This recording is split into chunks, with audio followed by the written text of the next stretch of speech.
Hi everyone, and welcome back to another Bork No Game video. Today's video is AK2 should you pull for Misato. Let's go ahead and jump right into her gacha and talk about it. So her character detail, she is the first character to have 2 heals within the game, and I don't think any other character can do it like her. So she heals someone in the foremost slot. So usually the tank, so it's probably going to be Miyako, Nozomi, or someone, they're going to be getting the regen. It's not like the lowest healed person. So if you have a tank there, that's who's going to be getting most of the heals. And then the Sister's Blessing is pretty much any other heal, like Yui's heal, Chika's heal, except it increases magical defense. And then lastly, her ability right here, her skill 1, is her magic attack boost.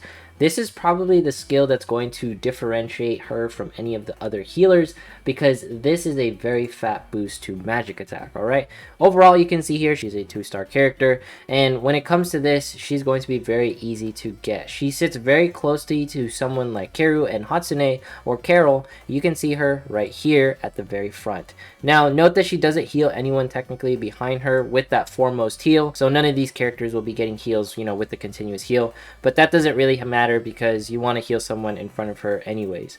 And when it comes to this, I feel like Misato's main use is going to be the fact that she can heal and she can do the magic boost, right? That's why you probably want her. Her disadvantages is that she does not have any attacks whatsoever. None of her skills are attack based. What does that tell you, and where do you see this character sort of working? I feel like she can actually work in arena situations because as soon as she jumps in, she casts her skill 1, which is going to be a magical boost depending on, how leveled she is. It'll be a fat magic attack boost, and I feel like she's going to help someone like Ilya when she jumps in, or Hatsune, and they just instantly start dealing attacks straight from the get-go. I don't know if she's going to be great for CB. You need some magic defense on her UB, but it's going to be very irregular when you get the actual magic defense boost.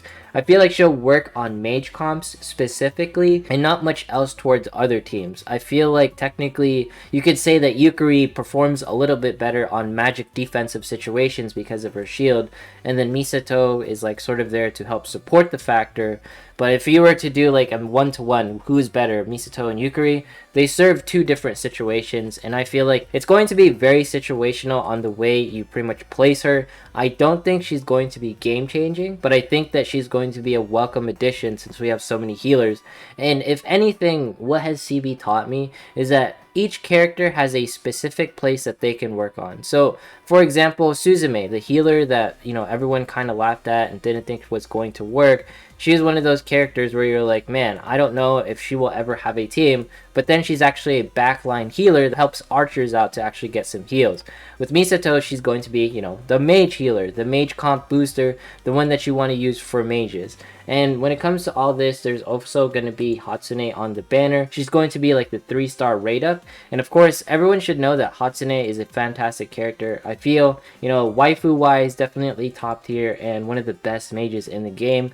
No, she's not meant for CB, but she's going to get some forms of her that are just absolutely phenomenal. And I can't wait for her to get 6-star. It's perfect that Hatsune and Misato are on the banner because they sort of go hand in hand. And it's probably the team that you're going to run Misato on, or Misato. And I'm just happy to see that she actually has a banner, Hatsune, because a lot of people want her for PvP situations, but I also feel that people got her during her actual event as well. Thoughts? I think that you should wait until 4/20 if you've already pulled because you love Misato because she's a nice looking waifu. I completely understand. She's going to be welcome within the roster and great for certain situations. Let's go ahead and jump into some PvP as we always do. Alright, let's go ahead and run this team against the Yukari team. My thoughts on Misato, like last minute. I think she's just going to be a nice healer that can help mage teams. Like overall, like that's her purpose because Chika is meant for being good in CB situations where she can cast her summon. Her summon is invaluable depending on like what's happening. Like if there's a knockback boss, I recommend using someone like Chika and Shinobu, and then you have someone, like Yui, who's the best bulk healer in the game. I don't think Yui is going to be like decrowned as like the best bulk healer in the game, and when it comes to Misato, her heal's probably going to be average. I don't think it's going to be special. I don't think it's going to top Yui just because there's a buff tacked onto it. Pure heals are just generally really rare. And when it comes to this, heals are also based off of the magical attack stat. So you can sort of see how I think Yui has a bit of more like magical attack and all that stuff, right? And with magical defense on the UB, I don't think that's really going to affect too much. I feel like a shield on Yukari is just a bit better. Nice, we got the dub right there. But usually when I see a Yukari team, like the Akari team, thanks to Zeroway who suggested it, completely wipes it out.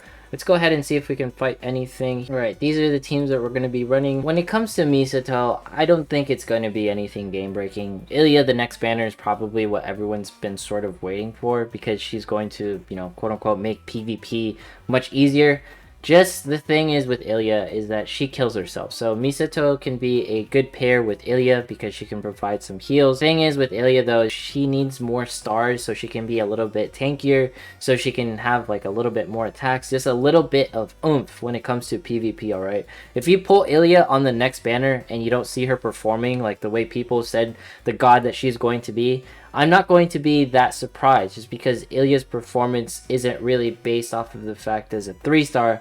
Her performance and her hype is her based off of a 5-star where she can actually keep herself alive while also killing herself at the same time. Misato, technically a good option there, but even then, I don't think Misato's heals are going to be good enough to keep Ilya alive depending on the situation. It's just like really hard to tell like how these like new characters will perform, but I feel like Ilya is going to be overhyped and I hope that a lot of people aren't disappointed with her release. It's going to hurt a little. Later on in the future, Ilya is going to be better. As much as I want to say that she's going to be game breaking, she's not to the point where people should overhype her because I don't think like the normal free-to-play player is going to get like the most benefits from her, right? Alright, we're fighting the Reno comp team here. I wanted to do like this weird team so we can sort of like get a feel for it. I think we're still going to die because what happens is if Reno pretty much casts her UB and the people in the back don't have enough HP, we just die here, right? So Tamaki and June are still alive. I don't think that's enough. We're pretty much going to go down here. Tamaki might be able to cast it one more time. We take down the Reno. That's actually pretty good, but I don't think June can take down Saren and Mitsuki. Maybe if I didn't bring someone like Kuka in this situation, it might have been better. Maybe like one more attacker, but I put Hyori in the first team, so I don't think that would have worked out. June can't take this out just because everyone's like, you know, too thick for her. But we'll see. We have 20 seconds left. Maybe she can take down this Saren, and we might be good to go. Man, she is really tanking these hits like a champ, though. Like, for real, for real. Come on, June. I'm rooting for you. Go, go. Nice, nice, nice. Don't give up, June. June's actually going to go for it. There's 3 seconds, 2 seconds, one more hit. Oh, no. That was really close. That was so close. But maybe with this team, we might get another dub. We'll see. This is like, you know, the Kari comp with everything. Kari doing the punchies. Let's go, let's go, let's go. Miyako, you can stay alive. Miyako wants to get hit. It like never happens. So also misses. So they feel so bad in PvP. And of course, I think Misato is technically a magic attacker since she's a healer, so she'll never miss. But like I said, she's not known for pretty much attacking. She's going to be there for healing. So don't look at her for that direction. But technically, if she has like more magical attack than some of your mages, you can technically use her as a Tamaki, you know, deterrent. And in some ways, I guess, right? That is going to be it for today's video. If you made it this far, consider subscribing, dropping a like, leaving a comment. Follow me on Twitch, follow me on Twitter. Once we hit 17,500 subs, we'll be doing a giveaway. Thanks so much for watching. Have yourself a fantastic day, and I will see you in the next one.